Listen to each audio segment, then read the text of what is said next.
Olá, meu querido professor, tudo bem com vocês? Sejam todos bem-vindos mais uma vez à lição da Escola Sabatina, preparada para você que é professor. Nós agradecemos ao pastor Bruno, agradecemos também ao pastor Lucas e ao pastor Manuel, que esteve conosco aqui. Nós gravamos já na metade da lição da Escola Sabatina, onde nasceu o desejo de gravarmos esse vídeo para capacitar você, para melhorarmos cada vez mais o ensino do estudo da lição da Escola Sabatina. Já estamos na 13ª lição. Terminando a lição. Há um ditado que diz que tudo que é bom dura pouco, né? E nós tivemos a alegria de estudarmos a Bíblia. Ela foi o nosso pano de fundo a respeito de todo esse trimestre. Então, Deus seja louvado pela vida do pastor Bruno, pela vida do pastor Lucas, também do Emanuel, também do Evandro, que faz parte da nossa equipe. Evandro, muito obrigado também pela sua participação. E, é claro, você, professor, que tem compartilhado, que tem acessado, que se inscreveram também em nosso canal. Deus abençoe a sua vida. E nós temos a dica de hoje, pastor Arilton de Oliveira. Qual é a dica de hoje?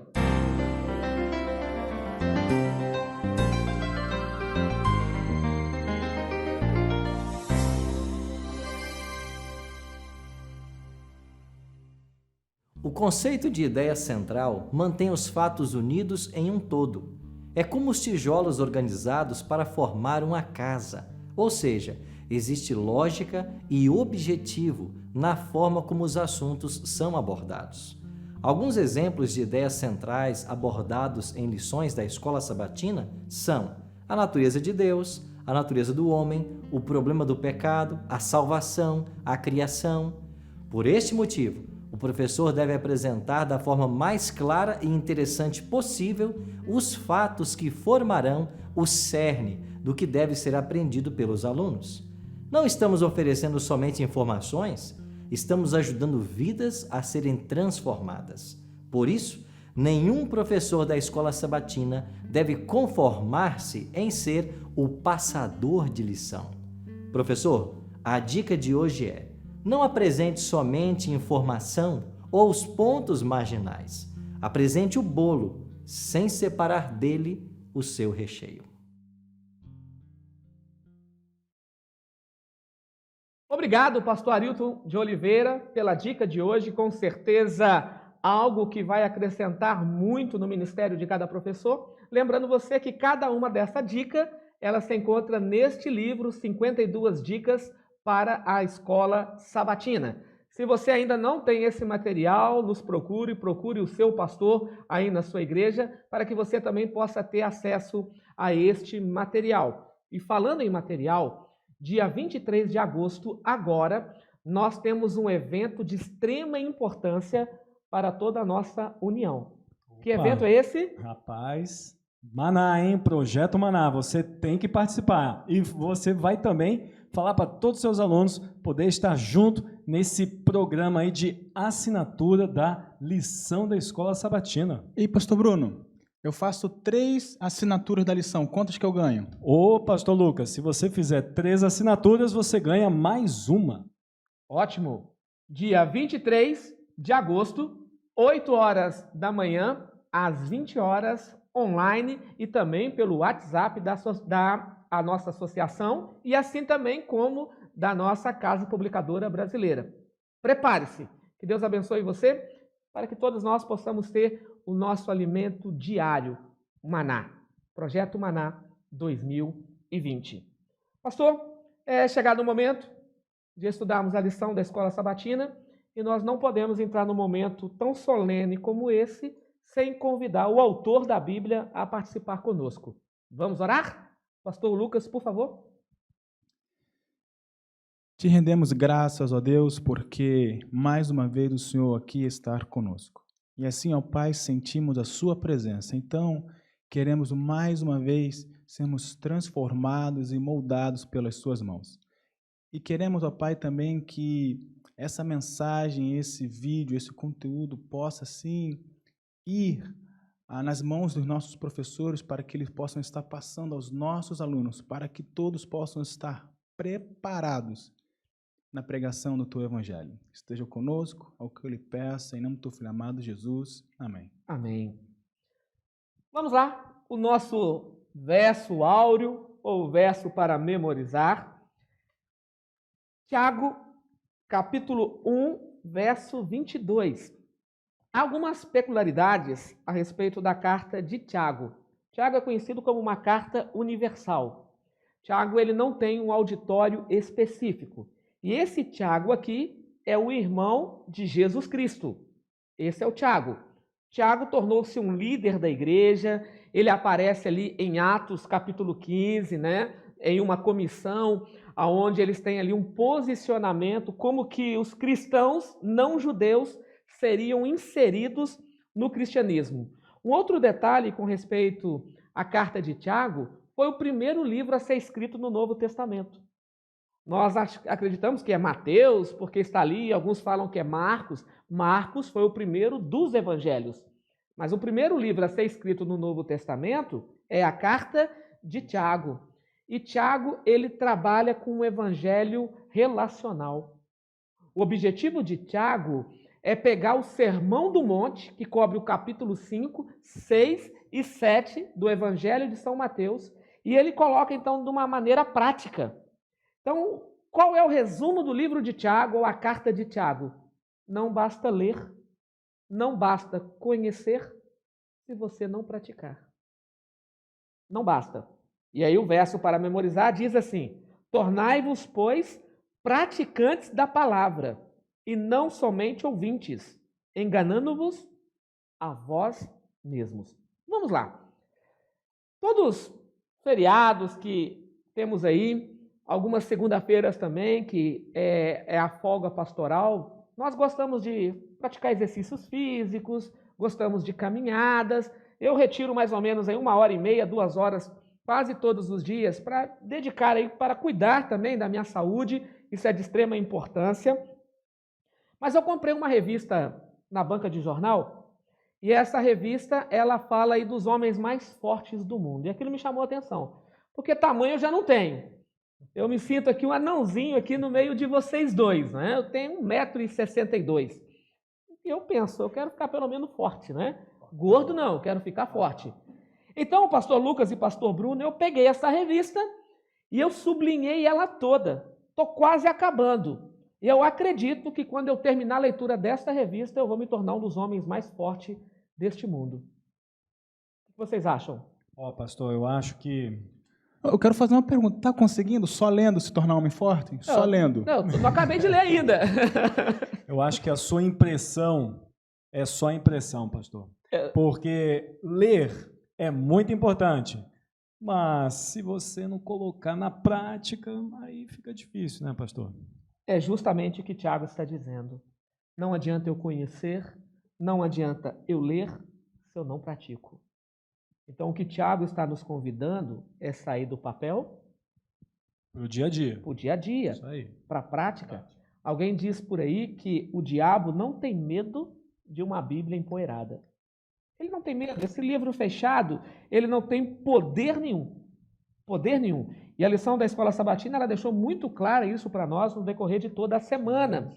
E nós entendemos aqui que nós precisamos compreender o que é viver e o que é a palavra de Deus também. Então, o pastor Bruno, o pastor Lucas, eu vou deixar com vocês agora, para que vocês possam explicar um pouquinho aí o viver. Ele tem fases da vida e existem os momentos da vida. Então, como entender isso aí, a fase da vida, o momento da vida? Eu gostaria de ouvi-los aí a respeito disso. Na primeira fase, somos submissos aos nossos pais. É ali em que quase nós temos a nossa opinião, mas os nossos pais ali prevalecem. Eles escolhem as nossas roupas, o que iremos comer, o horário que iremos dormir, acordar e o que iremos assistir na televisão. Na fase da adolescência e juventude, é onde começa a crescer as nossas escolhas, aonde a gente passa a decidir melhor por onde iremos andar. E é nesse momento, pastor Patrick, também, que a vida espiritual começa a dar um sentido na vida do indivíduo. E aqui eu vou abrir um parênteses, e é nesse momento que sim, devemos incentivar aos nossos filhos a irem e estarem na igreja, desenvolver os seus ministérios dentro da igreja. Porque na terceira fase, a fase da adulta, é onde nós decidimos o que iremos comer, o que iremos vestir, o que iremos assistir. E se nessa nossa terceira fase a nossa vida espiritual não foi desenvolvida, tudo que foi construído numa fase espiritual dentro da igreja, pegando o título da lição, vivendo pela palavra, transformado pela palavra, agindo pela palavra, não vai fazer nenhum sentido.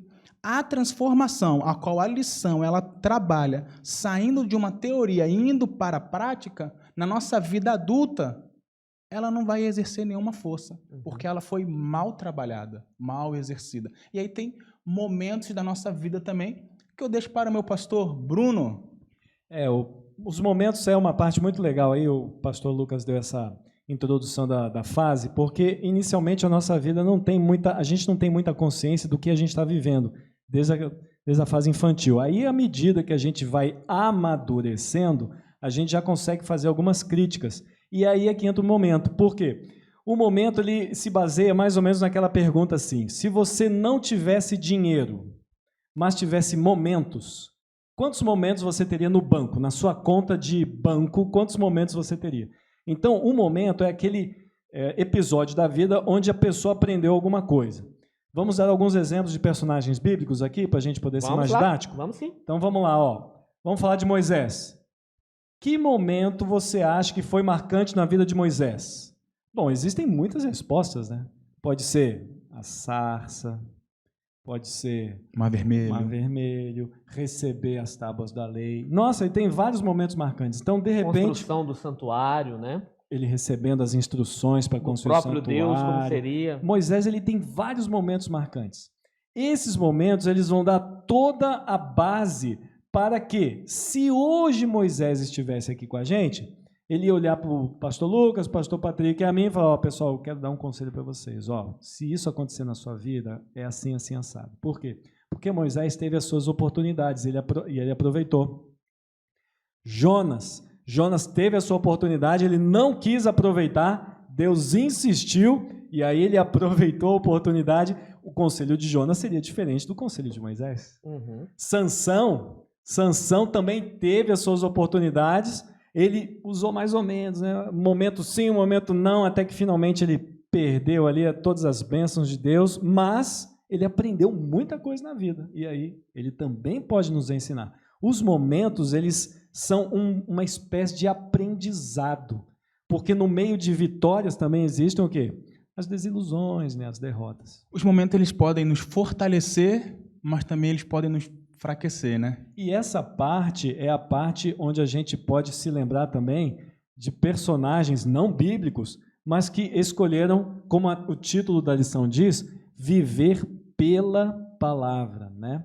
Então a gente pode pegar personagens como, por exemplo, personagens que antecedem a Reforma Protestante. Que existem momentos e histórias maravilhosas onde eles podem dar esse testemunho. Nós separamos alguns aqui, né, pastor? Podemos explorar alguns aqui? Claro, com certeza. Então, John Hus é o nome. Isso. Né? Wycliffe também é o nome também, né? Wycliffe, né? Falando corretamente aí o seu nome, né? Lutero é um exemplo. Existem muitos exemplos. Né? Eu sei que nós temos alguns temas direcionados, mas só me permite aqui fazer um comentário. Eu li a respeito de Martinho Lutero, o tempo que ele dedicava para o estudo da Bíblia, e vai ter na lição da semana nós trabalhamos isso. Martinho Lutero foi interrogado: qual o tempo que você dedica ao estudo da Bíblia? E ele deu uma resposta que parece estranha.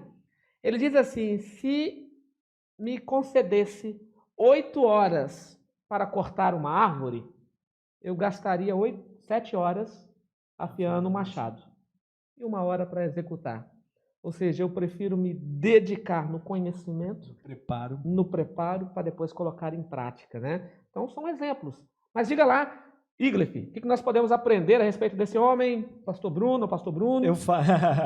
Eu falo então do John Wycliffe. John Wycliffe, ele é natural lá da Inglaterra, um professor de Oxford, e aí, na época, né, ele viveu entre 1320 e 1384, mais ou menos na década de 1370, ele passa a ser um líder eclesiástico, porque na época a Igreja Católica estava taxando a Inglaterra alguns impostos para o trono, né, de Pedro lá em Roma. E aí o Wycliffe ele se levanta e diz, não, não é assim.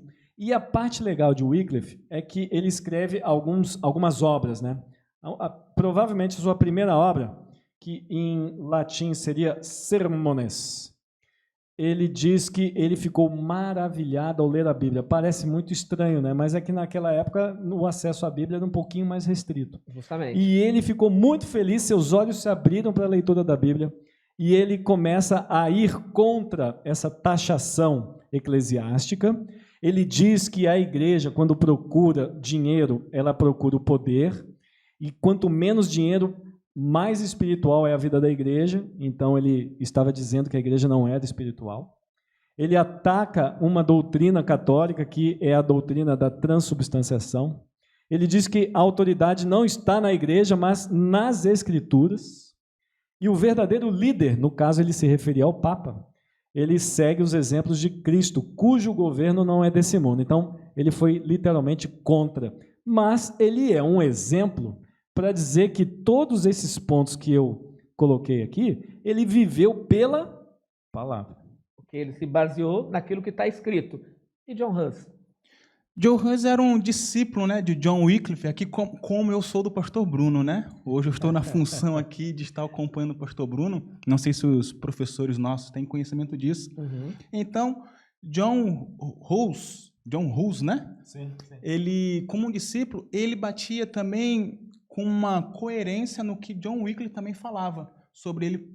Dizia que o Papa ele não pode ser o cabeça da igreja. Deus é o cabeça da igreja. Uhum. Que a igreja não poderia ter um outro livro como regra de fé, senão a Bíblia. Ou seja, ele trabalhava bem semelhante com a ideia do seu cabeça, que era o John Wycliffe. E o interessante é que, quando nós colocamos esses dois em harmonia, não é porque era o mestre e o discípulo, mas porque eles estavam seguindo o mestre que estava acima de todos, que é Jesus Cristo, Sim. que também estava baseado naquilo que está escrito. E uma pergunta aqui para a gente já está em anexo com segunda-feira, está em anexo com domingo também. Uma pergunta simples. Quando que a palavra de Deus tem poder na vida do ser humano? Pastor Patrick, essa pergunta é show. Eu vou dividir em duas. Primeiro, a Bíblia diz, ela mesma diz, né? A palavra de Deus é o quê? É útil. Então está lá em 2 Timóteo. Ela é útil para ensino, para justiça, correção. Então a Bíblia, por si só, ela tem poder. Quando é o ponto? Por quê? Porque ela fechada não vai alcançar ninguém. Você precisa abrir a Bíblia. Ou seja, a Bíblia ela tem poder quando eu busco a Bíblia. E quando eu busco a Bíblia me alcança. Essa é a parte bonita. Ou seja, eu preciso procurar o objetivo da Bíblia. Que o objetivo da Bíblia é justamente o quê? Me transformar. E nessa questão da transformação, pastor, eu posso sim ser transformado por Cristo e buscar a palavra no sentido teórico. Mas só isso não é uma transformação completa. Porque o próprio Tiago diz que a nossa fé é expressada nas nossas obras. Então, eu quero até ler o verso. Sim, por favor. O nosso verso áureo diz, tornai-vos, pois, praticantes da palavra e não somente ouvintes, enganando-vos a vós mesmos. Isso aqui, Tiago, ele pega de Jesus Cristo. Porque pensam comigo, que milagre Jesus fez no templo, na sinagoga? Pensaram rápido? Agora, que milagre Jesus fez na rua, no mar? Ou seja, é muito mais fácil, mais rápido, mais dinâmico pensar em Jesus exercendo o seu ministério na rua, na praça, nos centros públicos, do que dentro do templo. E é justamente essa função que os ministros, que os professores, que a igreja precisam educar os membros na execução do Evangelho de Jesus Cristo. Jesus não dizia o que deveria ser feito, né? Ele fazia. É a diferença, né? Por isso que ele é chamado de o nosso grande professor, nosso grande modelo, porque ele serve de exemplo. Justamente. Tudo bem, pastores. A lição de domingo, ela veio trabalhando aí a palavra viva de Deus e o Espírito Santo. Mas tem um detalhe, pastores, que eu achei de extrema importância. Porque nós sempre falamos assim, a lição da escola sabatina, e isso nós devemos deixar bem claro para os nossos alunos, querido professor, ela tem um foco. O foco é levar cada estudante à Bíblia. E você teve a curiosidade, pastor Bruno, de buscar um pouco informações a respeito de quantos versos bíblicos foram utilizados só nessa semana. Curiosidades, quantos textos do Espírito de Profecia foram colocados. Então, conta essa bênção para nós aí, pastor. Olha, quando a gente preparou a lição aqui, eu fiquei curioso e eu separei, então, quantas passagens bíblicas são utilizadas na lição dessa semana, juntamente com citações de Ellen White. Nessa semana, nós temos 23 passagens bíblicas sendo utilizadas e 5 citações de Ellen White. 2 no corpo do texto e as 3 últimas na sexta-feira, que já é um dia tradicional Como para o uso da lição, né? do Espírito de Profecia e tal. Mas é só para você ter uma noção assim que existe muita passagem para o professor poder explorar com seus alunos, ó, maravilhosamente. O que não vai faltar é a Bíblia, né? Muita. Aí na lição de Muita domingo, Bíblia. pastor, há uma frase que a gente sempre ouve, e essa frase diz assim, que esse livro que nós seguramos em mãos é o único livro que estudamos na presença do autor. E o autor deste livro não é o homem. Nós sabemos disso. Foi o Espírito Santo. O Espírito Santo usou homens para serem escritores que foram inspirados e já estudamos isso no decorrer da semana. Então, o único livro que nós estudamos na presença do autor é este livro. Mas qual que é a importância do Espírito Santo ao estudarmos a palavra de Deus? Qual que é a importância ou o papel do Espírito Santo ao estudarmos esse livro?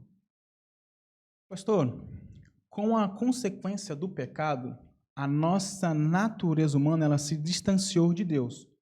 Com isso, carecemos agora de um ser divino nos recordando, olha, você é pecador, você necessita de mim. Isso entra o papel do Espírito Santo na nossa vida.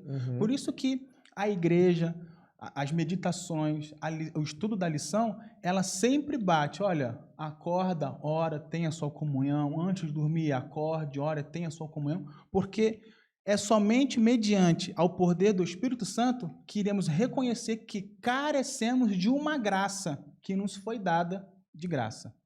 E na semana passada, o último tópico na lição de quinta-feira falou da importância de orarmos antes de estudarmos a palavra de Deus. É fundamental. Por quê? Porque este livro foi inspirado. Inclusive, nessa parte aqui, falando do Espírito Santo, o autor ele foi muito feliz colocando uma citação da irmã White, dando ênfase no poder auxiliador do Espírito Santo. Então, está na parte final ali da lição. Posso ler essa passagem claro, aqui? Ó? Sim, sim. Ninguém é capaz de explicar as Escrituras sem o auxílio do Espírito Santo. Mas, quando tomamos a palavra de Deus com coração humilde e dócil, os anjos de Deus estarão ao nosso lado para impressionar-nos com as evidências da verdade. Então, está aí uma citação lindíssima que o autor colocou para dar um corpo aí sobre o papel do Espírito Santo. Então, essa participação do autor com relação a Ellen White foi fundamental. Sim, pastor Lucas. E pastor Bruno, foi colocado aqui, e o pastor Lucas ele explorou a questão que o Espírito Santo acorda o ser humano para esta comunhão. Há passagens no livro de Isaías, e o próprio Cristo citou isso, Lindíssima. que o Espírito Santo o despertava. Cristo tinha uma comunhão com o Espírito Santo. E aí o tema da lição de segunda-feira é aprendendo de Jesus. Então como que eu posso harmonizar então agora o Espírito Santo com Jesus Cristo e Cristo como nosso exemplo? Aprendendo com Cristo.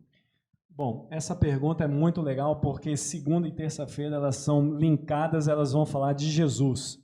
E Jesus aqui ele tem um comportamento humano, mas muito humano, porque a gente tem a impressão, Jesus ele tinha um bônus aí, porque ele é Jesus, ele tem uns poderes aí sobrenaturais.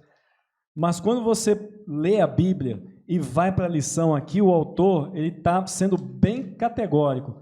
Jesus, ele o quê? Procurava fazer aquilo que você e eu procuramos fazer. Ao estudar a Bíblia, ele procurava memorizar textos da Bíblia. Ele passava tempo em oração. E esse tempo em oração, provavelmente, ele pedia um auxílio, uma iluminação de Deus, assim como você e eu. E quando chegaram momentos difíceis, Cristo ele estava, entre aspas, preparado como um ser humano poderia estar preparado. E a lição de segunda, ela vai falar mais ou menos sobre isso aqui. Porque em momentos de crise é que nós vemos como está a nossa fé. E aqui, na lição de segunda, você já sabe, vai falar um pouquinho sobre a tentação de Jesus. Não é a primeira vez que esse assunto bate na lição, né? Desse trimestre. Desse trimestre. Verdade. Desse trimestre, já rodou aí algumas lições anteriores. Mas, na tentação, Cristo ele foi capaz de dizer passagens já decoradas, já memorizadas. Inclusive, está aqui na lição que ele aborda. E a gente até estava conversando, né, pastor Patrick? Um jeito diferente de Cristo ter respondido, né? Ele nunca respondeu. Como é que é aí, que a gente estava ali batendo papo aí? Você percebe que Cristo é o autor das Escrituras. Mas em momento algum, ele se referiu dizendo assim, eu disse. Eu me lembro que eu falei isso aqui. Eu disse. Eu falei isso para Moisés. Eu falei isso para Abraão em momento algum. Ele não usa isso aí. Ele né? não usa essa expressão. Como é que ele trabalha? Mesmo vindo dele, está escrito. Foi dito por Deus desde o princípio. Aqui, pastor, eu vejo que é o seguinte, Jesus ele também não queria ficar perdendo tempo com o diabo, não. Então ele mesmo fala, o diabo começa a falar, faz isso, faz aquilo, aí parece que Jesus já põe a mão assim, está escrito. Aí ele vai e responde. E um pisca-alerta para você, professor. Infelizmente, o inimigo conhece a palavra de Deus também. E muito. E muito. Não é pouco. E ele vai usá-la fora do seu contexto para criar um pretexto. A lição de segunda é o dia que você tem mais citações bíblicas em toda a lição dessa semana. São 7 passagens só na segunda-feira. Trabalhando esse tema. Pois Pastor não, Bruno, pastor Patrick? Sim, pois não. Eu queria colocar um aporte aqui à lição, porque Cristo ele mencionava com autoridade conhecimento. Não era simplesmente porque ele gravou. Era de maneira devida. Porque olha só, na tentação, como a lição ela trabalhou um pouco aqui, no verso 6 de Mateus capítulo 4, ele disse, e se és filho de Deus, atira-te abaixo, porque está escrito, aos seus anjos ordenará a teu respeito que te guardem. Isso aqui não é Jesus falando, é Satanás tentando a Jesus, usando o Salmo 91. Passagem. Só que olha o que diz o Salmo 91, professor, você pode acompanhar também conosco? O verso 11, que era os salmos que Satanás estava usando para Jesus, diz assim, porque aos seus anjos dará ordem a teu respeito, para que te guardem em todos os teus caminhos. Calma aí. O verso 6 está dizendo que te guardem, mas não está dizendo em todos os seus caminhos. Satanás, você vê que ele menciona a palavra de Deus, mas ele corta. É parcial. Ele não completa. E se a gente faz um link com o que está lá em Romanos 8, 28, diz assim, sabemos que todas as coisas cooperam para o bem. Opa!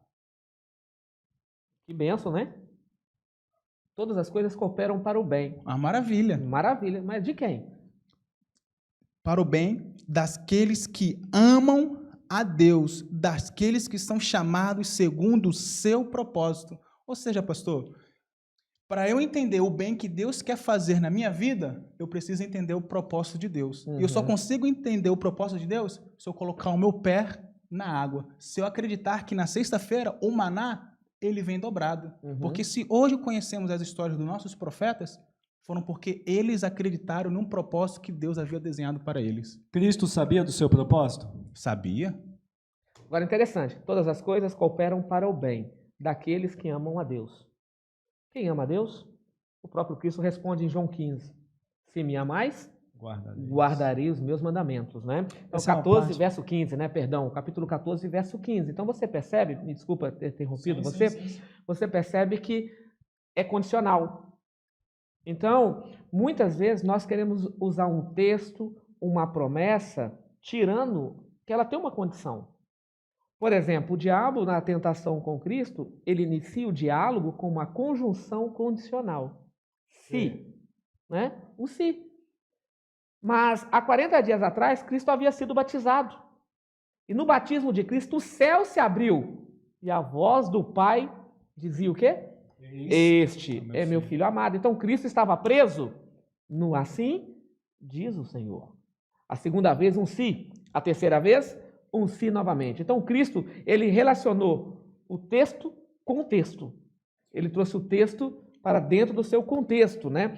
Cristo, ele explica a passagem, ele aplica a palavra de Deus no seu real sentido. É interessante que algumas pessoas não entendem isso, né? Como a nossa liberdade. Calma aí.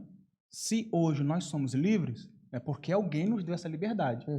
Então aqui está a nossa liberdade. Mas quem nos deu essa liberdade está acima disso. E é onde que Deus ele pede, no famoso verso que já mencionamos aqui, aquele que me ama guardará os meus mandamentos, ou seja, será submisso às minhas regras, que é bom. Sim. Pastor Bruno, diga lá.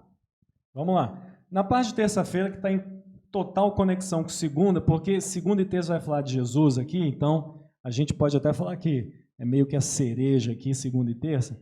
Já se segunda bateu em 7 passagens bíblicas, só na segunda, na terça o autor ele é um pouco mais prático, ele vai trabalhar em cima de 2 passagens, que é Mateus 5 e João 5. Então, em cima dessas 2, aí vai explorar um monte de verso aqui. Mas o moto aqui, o motivo, a linha básica aqui de terça-feira é trabalhar com a seguinte ideia: Jesus e as Escrituras, eles têm problema de autoridade? Eles são independentes? Bom, então esse aqui é uma discussão legal. Jesus, a gente percebe aqui, ele nunca utilizou sua autoridade para descredenciar a autoridade da Bíblia. Inclusive, na parte da lição aqui, 1, 2, 3, no 4º parágrafo, está falando sobre isso aqui. Usar a autoridade de Jesus para desqualificar a Bíblia ou denegrir partes da palavra, como se não fossem inspiradas, talvez seja uma das mais sutis e ainda mais perigosas críticas às Escrituras, visto que ela é feita exatamente no nome de Jesus. Porque aí o autor ele está querendo dizer o seguinte: eu não tiro uma gota de autoridade da Bíblia. E Jesus ele trabalha com total paralelo, total, está em haver ali com a Bíblia, e ele até chega a dizer, né, aquele que acrescentar ou tirar alguma coisa, ele não tem autoridade sobre isso. Isso é repetido ao longo da Bíblia, encontramos em Deuteronômios, encontramos em Provérbios, Apocalipse também, sim, né? Sim. E dentro do Sermão da Montanha. Agora, e aí Jesus, para terminar essa parte aqui, ele não só não descredencia, como ele defende as Escrituras. Sim. A parte final aqui da lição, em Mateus capítulo 5 e o verso 19, ele está falando exatamente sobre isso. Está aqui, eu vou ler. Ó. Aquele, pois, que violar um destes mandamentos, posto que dos menores, e assim ensinar aos homens, será considerado mínimo no reino dos céus. Mateus 5, 19. Ou seja, ele está defendendo o uso da autoridade das Escrituras. Ou seja, ele está validando a palavra de Deus, ele mostra a continuidade também da palavra de Deus e a seriedade, né, da palavra de Deus. Mas, pastor Bruno, você tem a alegria de trabalhar com a comunidade judaica adventista do 7º dia, ok? Chamado de Bnei Sion. Né? Sião, depois você explica o significado. Eu sei que Bet é casa, mas eu não me lembro aí toda a tradução, né? Eu sei que filhos de Sião, né? Casa dos filhos de Sião. Então, assim, pastor Bruno, por volta aí do século II, depois que o povo de Israel sai do cativeiro, eles construíram a sinagoga. Quando construíram a sinagoga, para ela funcionar, ela tem que ter 10 doutores. E aí onde nós temos ali aquela parábola das 10 virgens, tem a ver também aí com esses doutores. 10 doutores. Eram chamados também de escribas. ou advogados da lei, a palavra nomikos, né, utilizada no grego para esses homens. Esses homens, eles escreveram um complexo de leis e de costumes para proteger os 10 mandamentos. Eles leram ali Daniel capítulo 9 e entenderam que foram levados em cativeiro porque haviam transgredido a lei de Deus, não deram ouvido aos profetas, quebraram a aliança, e tudo aquilo que está em Deuteronômio, no capítulo 28, aconteceu com eles. As bênçãos e as maldições. As bênçãos para quem obedecia, a maldição para quem não obedecia. Então, tudo aquilo que aconteceu com o povo de Israel em cativeiro, porque não obedeceram a palavra de Deus, correto? Quando eles criaram essas leis, Cristo surge também no contexto. E Cristo, por várias vezes, foi colocado como transgressor da lei. Que lei Jesus transgredia? Era a lei escrita por Deus, o seu Pai, ou a lei escrita pelos fariseus? Como a gente já explorou na lição de terça, Jesus ele nunca foi contra as Escrituras. Agora, João Batista, chamando e Jesus ali, raça de víbora, sepulcro caiado, eles estão utilizando o seguinte pensamento: vocês parecem que dão mais importância a essas tradições, né, que nós entendemos que são escritos do Talmud, da Mishnah, e eles dão tanto valor a esse tipo de coisa que começou a se dar mais importância à forma do que ao conteúdo. Então Jesus ele não ia contra as Escrituras, mas ele ia contra o modo como se dava importância à forma, a essa cerca que protegia a Escritura. Que no primeiro momento é legal, né? Não, nós vamos proteger aqui a palavra de Deus para a gente nunca mais pecar e nunca mais ir para um cativeiro como nós fomos um dia. Legal, mas aí com o passar do tempo, parece que a Bíblia foi ficando no cantinho e, essa tradição aqui é importante, e aí Jesus começa, isso aqui vocês estão dando mais importância, não é assim. Então, que fique bem claro, Jesus ele nunca foi contra as Escrituras, mas sim contra essa forma. Espírito Santo, método de Cristo, mas quarta-feira começa a eu e você entrarmos no papel agora, né? Horas tranquilas com a palavra de Deus. E aí, eu gostaria, pastor Bruno, que você pudesse ler o Salmo 37, verso 7, o pastor Lucas, o Salmo 46, verso 10. Esses dois textos aí já servem como base, porque eles nos apresentaram 4 verbos, correto?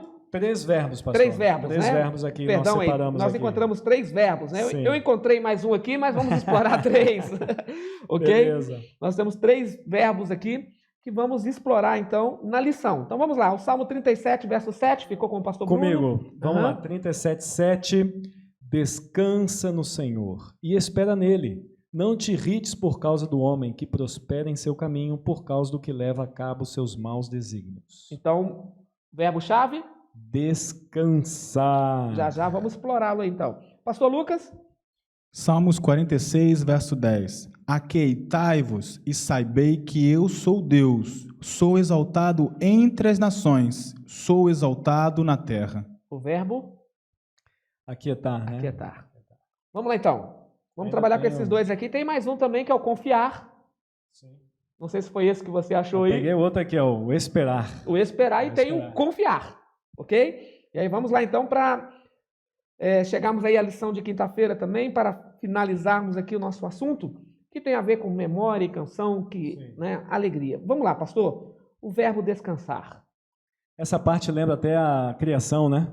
Deus, ele cria, tá naquele pique, aquela dinâmica, de repente ele para tudo e diz, esse dia aqui eu vou descansar. Ou seja, existe um propósito no descanso.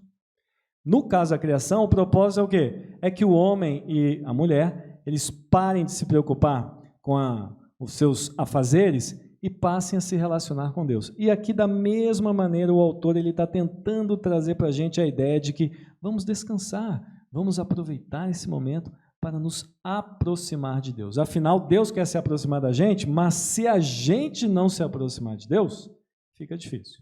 Interessante que, na nossa mente, a palavra sábado é um substantivo para o 7º dia. Mas no hebraico é o verbo shabá, que é descansar. Também é descansar. que é também descansar. Então, o que Davi está dizendo no Salmo 37? Descanse no Senhor. E esse descansar aqui não é cruzar os braços e ficar esperando as coisas acontecer. Não é isso, é confiar. Isso, entrar a palavra confiança. É onde entra a palavra intencional, confiança. né? Sim, É um descansar, um buscar de separar. Não que você arranjou um tempo ali do nada, não, mas você já veio já se programando. Uma não. agenda. Isso, você programou. Uma agenda. Proposital. Agora, pastor Lucas, aquietai-vos. Como?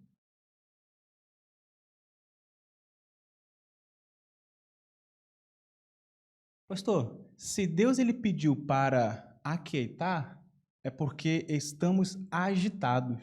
E ele não queria que os seus filhos perdessem tempo com a agitação que esse mundo iria nos proporcionar. Uhum. Então ele está dizendo, olha filho, descansa, passa um tempo de qualidade comigo.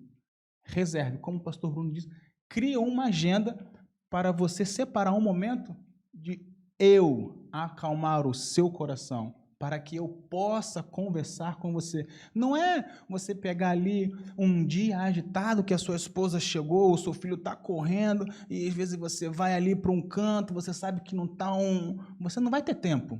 Uhum. Então, porque você vai estudar, vai só se estressar, você vai perder um desejo de você passar um tempo com Deus. Por isso que as Escrituras ela pede, olha, por que não de madrugada, né? Porque quando tudo está em silêncio. Muito interessante.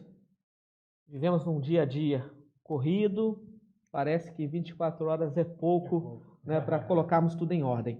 Mas eu quero fechar aqui a lição de quarta-feira e já pulando para quinta-feira, pastores e querido professor. O segundo parágrafo, o autor colocou assim: seja qual for a razão, podemos estar muitos ocupados e, portanto, é muito fácil, em meio à agitação, não dar lugar a Deus. Interessante. Isso é um perigo, né? É um perigo, porque Ellen White diz assim: se você tem dificuldade em colocar o seu tempo no tempo de Deus, não será seguro levá-los para o céu. Pastor, eu não vou dizer que os meios, onde foi, mas eu posso dizer com uma certa segurança, porque eu estava lá, eu vi. Eu estava em um determinado momento da minha vida, em uma reunião com líderes de nossas igrejas, e ali tinha algumas perguntas que você respondia na hora, e era um grupo ali de mais de 100 pessoas, e tinha várias perguntas. E uma das perguntas era: quanto tempo você passa diariamente buscando a palavra de Deus? E a média daquele grupo deu 15 minutos. Não é bastante tempo. 15 minutos num dia para você buscar a Deus, para você se fortalecer em um mundo onde há tanta agitação, há tanta propaganda para você se concentrar em outras atividades, você parar só por 15 minutos lendo a Bíblia, meditando na palavra de Deus, não dá nem a meditação, não é nem o estudo da lição. Alguém numa jornada de 12 horas de trabalho, ônibus para voltar para casa, ida, volta, né? Ok, 2 textos bíblicos aqui, fechamos a lição de quarta-feira, com um paralelo do que lemos aqui no segundo parágrafo. Mateus 6,33, Êxodo 20, verso 2. Vamos perguntar assim: pastor, o que tem a ver Mateus 6,33 com Êxodo capítulo 20? É uma fala de Cristo e uma fala dos 10 mandamentos, ok? Mas existe um paralelo de extrema importância quando eu e você falamos o que devemos fazer em primeiro lugar. Pastor Bruno, a fala de Cristo, Mateus 6,33. Buscai, pois, em primeiro lugar o seu reino e a sua justiça, e todas estas coisas vos serão acrescentadas. Pastor Lucas. Êxodo 20, verso 2. Eu sou o Senhor teu Deus, que te tirei da terra do Egito, da casa da servidão. O que tem a ver esses 2 versos? Deve ser indagação. Olha o que Cristo disse: buscar em primeiro lugar o reino de Deus e a sua justiça. Quando eu olho para os 10 mandamentos, eu encontro isso também. Em primeiro lugar deve estar Deus. E o último mandamento fala do quê? Da cobiça, das coisas. Então, primeiro Deus, as coisas. Só que nós fazemos o quê? Primeiro as coisas, se sobrar tempo, Deus. Deus é paciente. E aí, quinta-feira, memória e canção. Como harmonizar tudo isso agora, memorizando e cantando. Como eu disse, você trabalha aí com uma comunidade judaica e os judeus gostam de cantar. Muito, muito. É um método, muito, né? É um muito. método Demais. de decoreba, demais. poderíamos dizer? Com certeza. A música, essa é a parte artística da lição, né? Aham. A música, ela ajuda demais a você memorizar. Inclusive, você tem músicas e tem modos de falar parecido com música, que também ajuda a memorizar. Eu posso cantar uma música aqui? Claro. Ó, vou cantar uma música em português, Não, eu queria no hebraico, né? Tá, depois eu canto em hebraico. Ó, uma música em português aqui, ó, que fala da lição. Ó, o Jader Santos compôs pro Arte Trio. Escondi tua palavra em meu coração. Salmo 119. E é a primeira linha da lição de Justamente. quinta-feira aqui, beleza? Aham. Então, você percebe que Deus aqui, ele está tentando trabalhar com a ideia de você guardar a sua palavra onde? No coração. Essa música me ajuda a lembrar disso. Aí, de vez em quando, eu lembro da minha mãe, eu lembro da minha esposa, eu lembro de um parente que está lá na cozinha lavando a louça, ele sai e tal, aí está solfejando uma música, é uma música lá da igreja e tal, ele está aprendendo, ele está cantando, e essa passagem ela vem de maneira tão espontânea, tão natural. As crianças aqui, o autor ele faz uma pergunta, né, de que maneira nós podemos cantar. Uma delas é para as crianças, né, ajudando as crianças a memorizar. Existem muitas músicas aí. Quer ver um exemplo, pastor? E eu te dou a palavra. Como que a música fica na nossa mente? Teve uma febre aí, caneta azul. Misericórdia. Não é? Como que uma coisa... Sucesso, sucesso total. Você vai cantar essa música também? Não, misericórdia. Né? Como que ficou na cabeça de todo mundo. Só que é um método utilizado para aquilo que é santo. Para entendermos e memorizarmos a palavra de Deus. Ellen White diz assim, Patriarcas e Profetas. É a última citação das duas, porque depois temos 3, né? Ela diz, a música faz parte da adoração a Deus nas cortes do céu. E em nossos cânticos de louvor, devemos tentar nos aproximar o máximo possível da harmonia do coro celestial. O que a Ellen White está dizendo aqui? Se você ler o capítulo ali, né, na página 594 de Patriarcas e Profetas, é como que eu e você precisamos ter memorizada a palavra de Deus. Mas diga lá, pastor Lucas. Não, eu lembrei, na época de faculdade, que não foi bastante tempo atrás, O Pater Remor. que o meu professor, ele, de grego especialmente, ele criava algumas musiquinhas para gravar alguns versos, e eu gravei ali Para ajudar. o Pai Nosso, né? Aí, em grego é Pater Remon Roentos Oranos Agias Teto Tou Nomas. Eu não vou cantar mais, porque eu não tenho Tá um vendo nome. muito bem, tá vendo muito bem. Aí, ó. Não, parou. Ó, essa parte, gente, é muito importante. Os professores de cursinho, eles cantam quase que a metade da aula, exatamente como o pastor Lucas disse, para o aluno poder memorizar fórmulas, conceitos, isso ajuda bastante. E na igreja, mesma coisa, vamos memorizar, usa aí um violão, a música, seu talento. Se você puder compor uma música, ajuda também aí o departamento infantil, os desbravadores. Não é um método humano, é um método divino, né? Criado por ele, né? Amigos, fechamos a lição aqui, quinta-feira, 13ª lição do trimestre. Que bênção, obrigado, professor, porque você foi um instrumento usado por Deus para que cada membro da nossa igreja pudesse compreender melhor a palavra de Deus. Acabou, pastor Lucas. Mas semana que vem nós voltaremos com um novo vídeo, ok? No mesmo horário, porém com uma lição nova, um trimestre novo, aonde vamos explorarmos juntos a missão da igreja. Pastor Bruno, vamos orar ao Senhor novamente, agradecendo por esses momentos, pedindo as bênçãos de Deus também para cada professor, para cada aluno, para cada diretor também da Escola Sabatina, os secretários, os anciãos, que são os conselheiros, né? Porque é uma escola, é um coração que faz esta igreja ficar em pé. Oremos então. Senhor nosso Deus, muito obrigado, porque de maneira tão amorosa, paciente, o Senhor escreveu a Tua palavra para que nós pudéssemos ter acesso. E hoje, através de tanta tecnologia, música, cultura, arte, tantos modos, tantos métodos de poder acessá-la, de poder encontrar a tua palavra. Nós temos certeza que o Senhor está sendo muito cuidadoso, nada é por acidente. Obrigado porque o Senhor nos ama, obrigado porque o Senhor está nos direcionando. Pedimos uma bênção aos professores e aos nossos irmãos Sim, que estarão estudando esta maravilhosa lição. Amém. É o que pedimos e agradecemos em nome de Jesus. Amém. Amém. E nós não poderíamos O fechar professor. o professor nota 10. Duque de Caxias. Opa! Terra boa. Terra Boa. De onde? De onde? Igreja Central, 25 de agosto. Opa! Distrito do pastor Carlos Rafael. João Tomás, Esse é o professor. carinhosamente conhecido como Tomás. Parabéns. Os irmãos entraram em contato conosco falando que você é um professor nota 10. Parabéns. Parabéns, que Deus continue te abençoando. Tenho alegria de conhecê-lo. É um grande amigo. Quase todo dia de manhã nos falamos através do WhatsApp. Eu mando uma mensagem e ele diz: bom dia, pastor. Obrigado pela mensagem. E sabe qual é a minha mensagem de hoje?